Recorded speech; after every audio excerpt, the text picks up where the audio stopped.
And the winner of this match actually goes on to play Curse Academy next weekend. So they got a tough road ahead of them, even if they manage to win this one. So we'll have to see. I can imagine there's going to be some highly contested picks after the last one, but it looks like the bans are pretty similar to what we've seen. Yep. So Xerath Draven, keeping Arc Second away from that Xerath, keeping Hostmark away from his Draven. And then we're going to probably see the regular Rengar Gnar. Or I bet you Gnar is going to be after Syndra, so they don't let Westeros have that, destroy them that first game. Yeah. And then Aurelia from Chump John. That's the respect bans coming out from 3 major players. Which is really interesting because I've seen CompLexity White first pick Aurelia a lot in some of their scrims and their Rank 5s matches. They first pick top lane a lot, and Aurelia seems to be the one that they go with if Gnar isn't available or if something else isn't on the table. So that's just really respecting Chump John's Aurelia. They don't even want to leave that on the table. I mean, who would have guessed? I mean, obviously you could check his solo queue history and stuff like that. He plays a lot of Aurelia, but to bring it out on the main stage in a tournament where you're like, all right, this is do or die time, I'm going all in. And it worked out. It was phenomenal. It was just a front line that they needed. Yeah. And the picks that are opened up, Westeros, what are they going to go for? Could they snag the Orianna away from Arc Second? Because he finally came through with those shockwaves. Yeah. Am I rubbing the crystal ball correctly here? Are we good? We'll see. But Orianna could be a pretty safe pick for Golden Clue. Well, we just saw how comfortable Arc Second was on the Orianna. Shockwaves. Especially compared to the last game where he was playing Jace. He was playing very tentatively. He was playing conservatively. It doesn't fit his style. Doesn't fit his style. The control mage, though, definitely fits in with his style. And that's really smart by CompLexity to take that away if they decide to lock this in as first pick, and they do. All right, so gonna see what he can do with that, but Sojin gonna go right back to the causes. But even highlight him. He was doing a great job of roaming around, keeping the buffs out. He counter-ganked phenomenally as well. Yep. He became a big frontline they needed, and there's Hanjaro's Janna. That is something I would have banned away, but there's just so many other things to take out. Like, there's no room for it to be banned. If you thought that Arc Second's Orianna was great, his Xerath is even better. Yes. And Draven is something that you never put in the hands of Hoofspark. No matter how comfortable you feel playing against a Draven, you just don't give it to him because he's one of the most experienced. You can put him down 0-10. He's got like 150 stacks. Bam, just cashes in. Just cashes in and then completely carries the game. Pentakill with just 1x. just Draven, the whirling death. But Jarvan going to come out from Kez here, so a little bit more aggressive style possibly to come through with that flag and drag. Yep. And then Rumble up top for Westeros. So this is something that he's played quite a bit. He'll be looking to go more that tanky Rylai's route and just try to be a huge nuisance up top.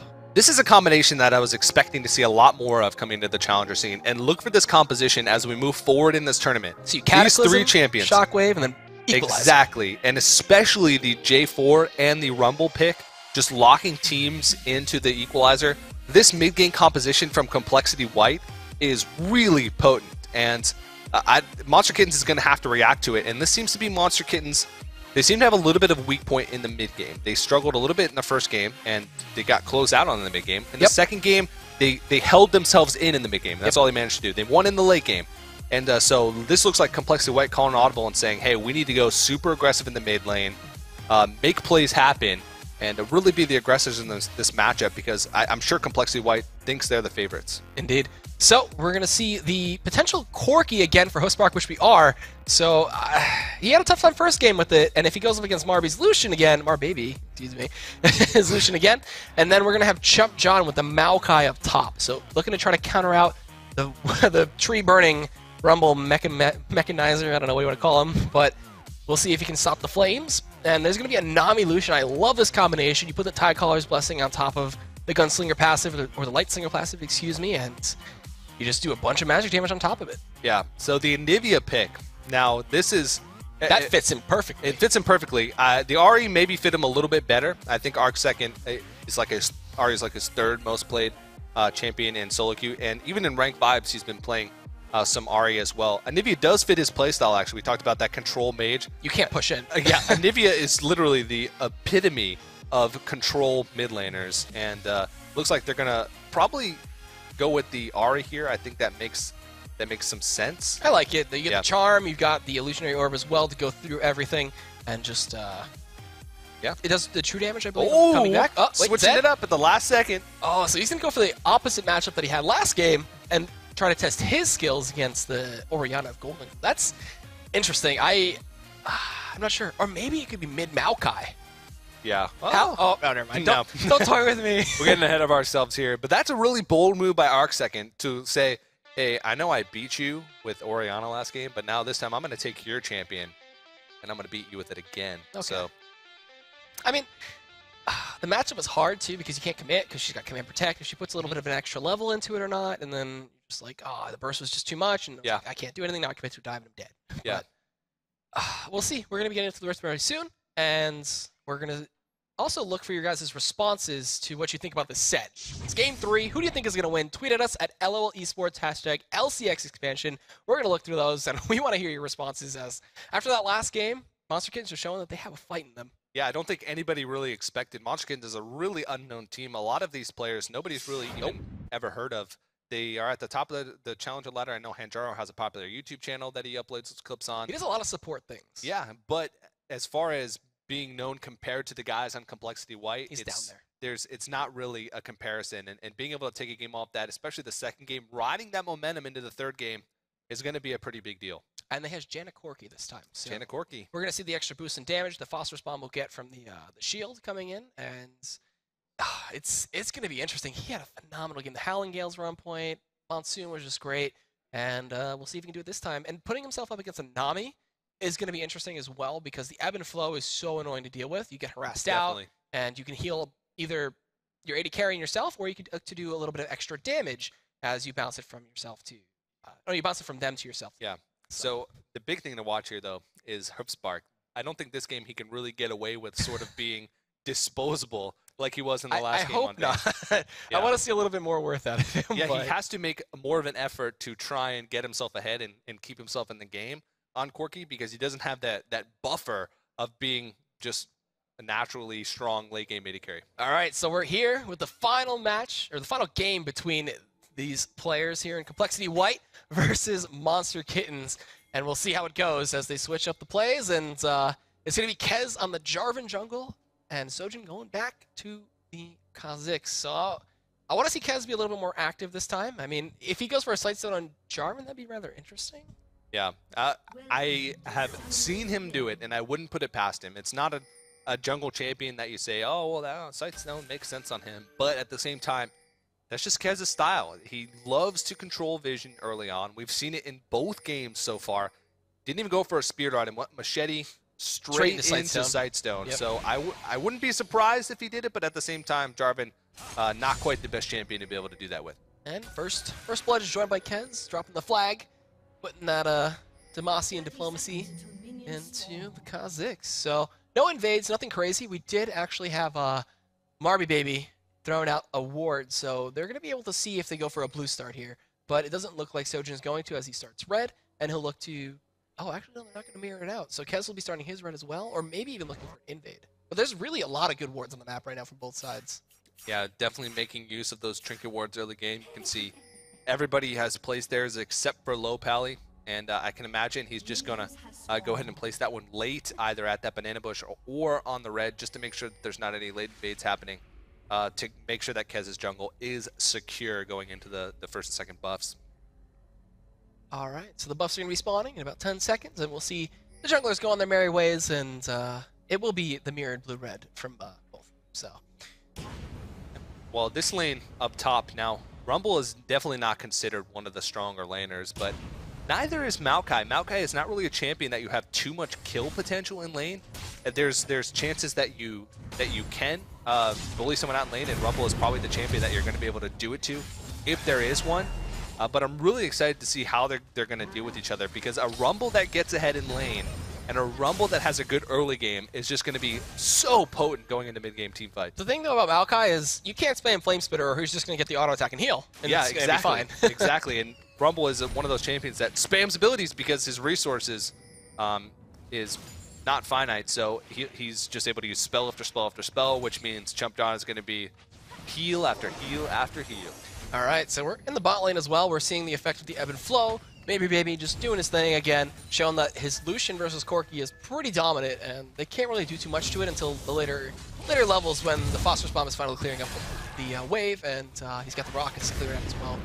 But it's still a rough matchup, man. Lucian is just so dominant in the lanes. We saw him take down Vayne, take down Corky, and now looking to take out Corky again. He hasn't really lost his lane this whole set. Yeah. People make a big deal out of how strong of a lane Thresh Lucian is, but I think that Lucian Nami is one of the hardest lanes to deal with, because Nami is always going to be in your face. She gets those auto attacks on you, and that harass is just ridiculous. And if she lands a bubble, oh man, that's just game over for you down that bot lane. And of course, the one thing that Nami has that Thresh doesn't is the ability to sustain, which is a big deal in those types of lanes. I love what Kez is doing. He's moving on up. He's going to hide in those brushes up top there, but Hoofspark taking a bunch of damage. Got to be a little careful. They do have the Gale, and heal is actually being run in the spot lane this time. Hoofspark did pick it up instead of the double exhaust they were running last game. And this is pretty dangerous for ChumpJohn. He's got to be careful. Gets hit by those harpoons, and the Flame Spitter's going to force him out, but a bit too tanky as he kind of just shrugs it off. He has no problem dealing with it. Yeah, ChumpJohn, Maokai is not a champion that really fits his playstyle much. He's not the best team fight sort of top laner. He really loves that split push map pressure style. And so I won't be surprised if Westrites gets a little bit of the better of him in this lane. I mean, ChumpJohn was mostly known for playing Jax in the Challenger series a few months ago, so completely different types of champions. Shadow gets thrown out. He goes forward with it. Dissonance comes through to give him the movement speed. He'll get slowed out by those Void Spikes. Shuriken connects, and not too much there. Golden Glue, he's probably been in that scenario about 100 times. He's like, I'm just going to walk out. Yeah. Oh, look at this. Kez snuck his way all the way up top with ChumpJohn. He's not biting the bait. He'll go back. Kez has spent a lot of time. He sucked a lot of XP too. Yeah, that's true. So he's really just saying, hey, Westrice, can I get some of this XP? just a little bit of XP, please, just some more. But he'll just keep pressuring this, and then if they die, this is really risky. They're gonna go in. He heals up a little bit, and there's the twisted advance, and he might pick up Westrice. No, he gets out of range in time. He'll save his flash, and he won't even try to TP out. So that'll be first blood going over to CompLexity White with some nice juggling of that turret aggro. That's actually a really big deal, and I think it's a bigger deal than what it may just appear being a first blood, because I mentioned that Rumble is such a momentum-based top laner, and he has such a strong mid-game, especially with the Equalizer. Baby going in, flashing and exhaust. Lopelli ends up soaking that one up. Hoofspark is just going to go through. He's healing up with the potions on Jaro's leading the charge, though. Gives himself the shield. Auto attacks coming in. They force out the heal in response. Hoofspark is there, flashing forward. This is the fast response with a good juke from Baby, but Lopelli, he's got the Tycaller's Blessing. He's got the auto attacks, and he can't get it. No, and that'll be, once again, these bot lanes are so evenly matched. Evenly matched in these skirmishes, but look at that CS difference. That's more than double. Oh, that is going to be triple the CS of Hoofspark once this lane is done. So even though that trade seemed to be even, at the end of the day, that is not even anywhere close to even. And you can tell that Impactful and Lopelli really are not afraid to pile on the aggression, because they know, hey, even if we give up a kill, being 30 CS ahead is going to give us a lot of breathing room. Yeah, I mean, I didn't even notice that, but he's been zoned out so hard. That's the power of Nami as well. Nami against Jenna. Jenna can try to harass her, but then Ebb and Flow comes into effect, and then she's like, all right, I got Tycaller's Blessing, now some extra magic damage and slow, and you're just like, I can't deal with this, and you're forced back like we saw Hoofspark. So, good control there by Lopelli. He's been around for a long time. That's the experience showing pretty brightly there. Yeah, and you can see the gold difference right now. This is starting to look a lot more like game one, where CompLexity was just winning out in the lanes. There's a 1.3k gold lead, and there was a kill, but other than that, it's only CS and only bot lane CS that's being the big difference in this gold right now. Good presence of mind by Arc to not just be completely baited by that. In solo queue, I'm pretty sure someone would be like, I'm just going to deathmark him and go in. Yeah.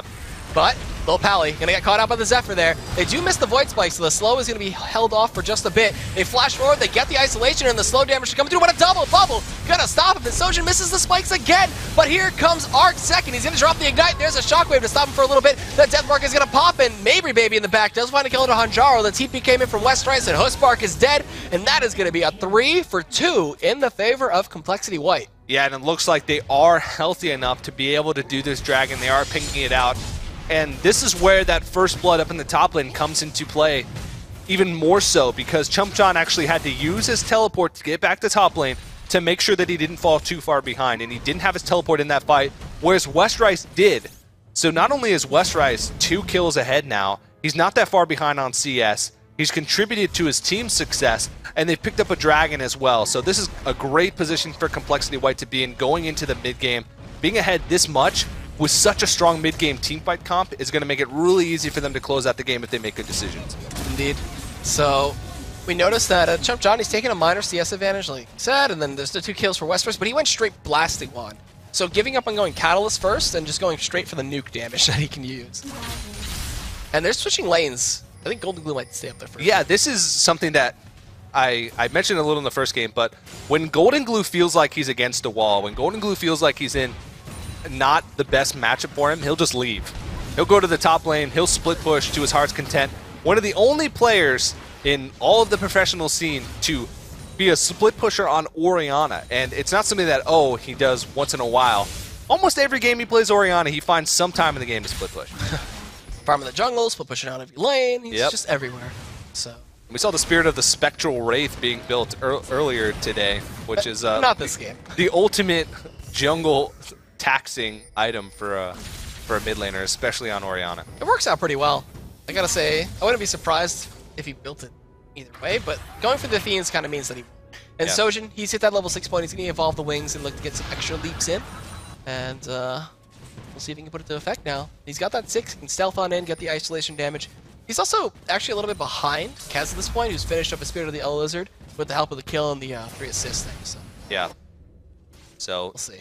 Monster Kittenz really has to make some big moves here, but they also have to be really careful because of how strong the mid game is for CompLexity White. We say it, but that combination of champions that they have going on right now is almost the ideal, like, second dragon fight composition. Level 11, these guys will destroy you in a straight up 5v5, so you have to really be careful, but at the same time, they can't just bleed out. They can't just sit here and let their bot lane get further behind and just let their lanes just sort of suffer and fall further behind. They've got a 3k deficit, and we're just 10 minutes into this game. Oh, this is time the gank is going to get spotted out. They can try to counter it now. Oh, this is not going to be too good. Jumping on in, though. Maybe Baby is going to be able to dodge away, no problem. There's the Cataclysm on top of it with the Tidal Wave. It's going to knock up 3 as the culling comes through. Not doing too much damage. They're trying to focus on Sojin. They refresh the double boost on Kez. He flashes forward, forcing out both of those flashes, and now looking for Hanjaro with a good Howling Gale. He's able to get out of there, but Sojin losing that double buff. Giving over to Kez, refreshing it, and now this tier 2 is gone. Flash bubble comes in. Hanjaro's going to end up getting knocked up, but they do end up losing Hoofspark, and now with the dot of the red buff, that's a double kill for Kez. And no problem for them as they now secure a tier 1 and 3 huge kills with the help of that back ward there. Yeah, so that was just a great bait right off the bat by Packful, by Mabry Baby down in the bot lane. They knew exactly what was happening there. They knew that that gank was coming. He wasn't afraid because they're so far behind that their damage is really tiny right now, and that sort of just seems like what Hoofspark's been suffering from in all 3 of these games, actually, is just getting so far behind in the laning phase. But it really seems like Monster Kittenz has lost that edge. They've lost that confidence now. They're playing super conservatively. Sojin's trying to make things happen, but it just feels like it's too little to be able to come back right now. Yeah, they're down that 4.7k gold, so they're trying to do what they can to recover. Kez has mobility boots too and a ruby crystal, so I wouldn't be surprised if he got the sight stone soon. They're looking for a dive up top, but this is going to be countered out again. Sojin, this is a nightmare for him. They're going to leap on into Westeros here, do as much damage as they can. They do get the knock-up in from the flag and drag, but Kez, so strong. Elder Lizard doing so much work, burning down that tree, and there's the Dragon Strike for the kill. Meanwhile, in mid, Golden Glue going to get initiated on here. Arc second, not even having to use the Death Mark, as he was on cooldown, so able to take him down to the flat-up 1v1, even with low pally trying to zoom his way in there with the ebb and flow. Now, Sojin going to fly his way out of there. Yeah, I don't know what was going on there with Golden Glue. He sort of willingly put himself into turret range, and Arc Second didn't even have to use the Death Mark in that situation. It was actually on cooldown. So just the Ignite and some auto attacks onto Golden Glue were enough to kill him. So it seems like Golden Glue is being a little bit impatient. He's being a little bit frustrated. Maybe that last game kind of, threw him off a bit. Threw him off a little bit because he had such a great start, but then just couldn't make things happen with the double exhaust. This game though, only 1 exhaust, and he's playing Orianna, so it doesn't really affect him too much. No, it doesn't. So, 103 CS to 47 from Hoofspark. Wow. Mabry Baby, there's nothing he can do to this. This Hoofspark, nothing he can do to him. Gets the shield, but just instantly, there's the piercing light, just it's gone. He loses any kind of ability to stay alive in that lane. But Bubble comes through, it stops Sojin mid-jump, double TPs are coming out. This is going to be a 4 versus 4. Tidal Wave going to knock up 2. Hanjaro's going to be the force of that Cataclysm, as now he's stuck in there, he can't get out. They knew he had no flash. Low Pally able to secure that kill on the Nami. So now, coming in from Golden Glue, he was trying to make it a 5 versus 4, but they're content with the 1 for none, and looking to make it 1 turret as well as they keep pushing, but Arc second, fulfilling that Zed role and just keeping his presence known in mid. Yeah, making sure that he keeps split pushing. That's going to be... Oh, the Death Mark comes in. There's a flash. Oh, he uses the shadow and the flash to get out of that shockwave. and he's able to stay alive. Meanwhile, Sojin down bot falls to the equalizer, and Mabry Babies auto attacks. Yeah, that was really great patience by Westerice. As soon as he teleported in that bot lane, he held onto his equalizer because he realized that it wasn't going to have a high impact on that fight. Held onto it. Maybe he would wait for the dragon fight and maybe to get a couple straggle kills, and that's exactly what he did. Picked up Sojin on the backside of that fight, and CompLexity White is just stomping all over this map right now, doing pretty much whatever they want. This is exactly like Game 1, and I actually think this is even worse than Game 1 because CompLexity is actually getting kills as well. It's not a perfect game, but they even have more of a lead at 14 minutes than they did in that Game 1. And Kez is 5-0, so absolutely crazy. Wow, yeah, on Jarvan. So that's not something that Kid usually does, so he's going to be able to get tanky as well as being that vision control sort of supporter style jungler. And of course, we've talked about it 1,000 times already this game. They're going to be able to close this game out just because of how potent that combination is for those mid-game team fights. And even Lucian he's not the best sieging AD carry, but getting those pot shots on the turret is a lot easier with that double shot.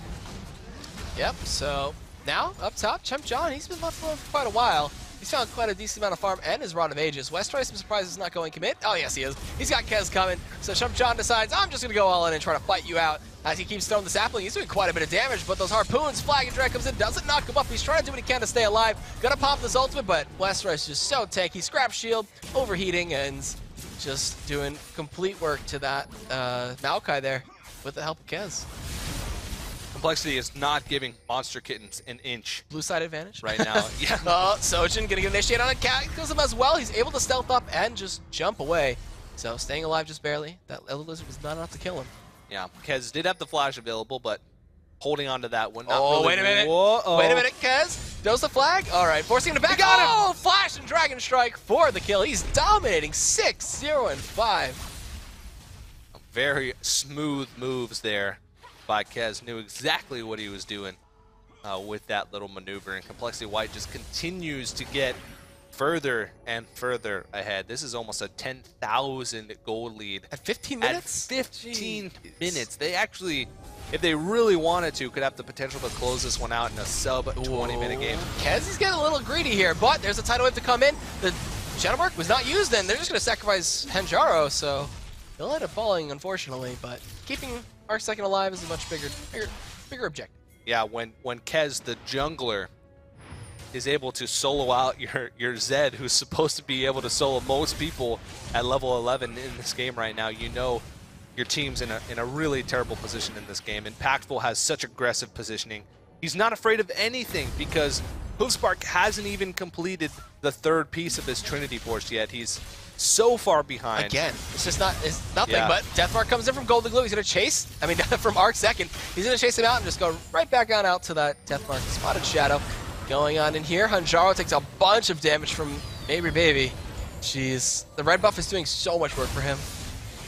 Yeah, you can really tell that this bot lane of Monster Kittenz just seems a little bit outmatched. Henjaro is doing what he can to make it work in teamfights. In last game, I think he was one of the shining stars in Monster Kittenz' victory, but Hoofspark has just fell so far behind in all 3 games, and it just makes you question.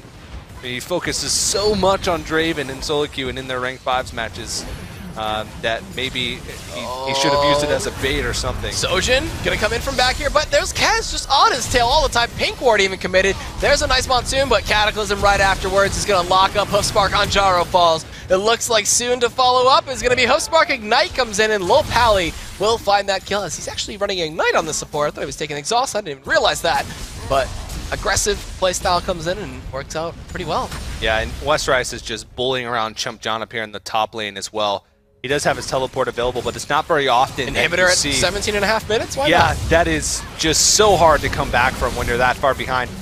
You can't even leave your base, really. When a team is this far ahead, they've taken your inhibitor, they have control over your jungle areas, and even matches that you're supposed to be doing at least well in, at least okay in, you're losing. It's just, Monster Kittenz just has their back against the wall at this point. I have no idea what they're going to have to do to come back in this match. It kind of just feels like a solo queue game, mid lanes 2-0. He's like, come on, guys, why are you feeding? What are you doing? Yeah. I can carry this game. Gosh, but 4 times report, AD carry. Report, Hoofspark, please. No. But like you said, I have no idea how they can come back. 13,000 goal behind, haven't got a dragon, they've got one turret up top, which Trumchan was able to get with some alone time, but he's still so far behind. He's 0-3. He's trying to get towards his Spirit Visage, I'm assuming, with that Megatron cloak, but it's not looking too good. Yep.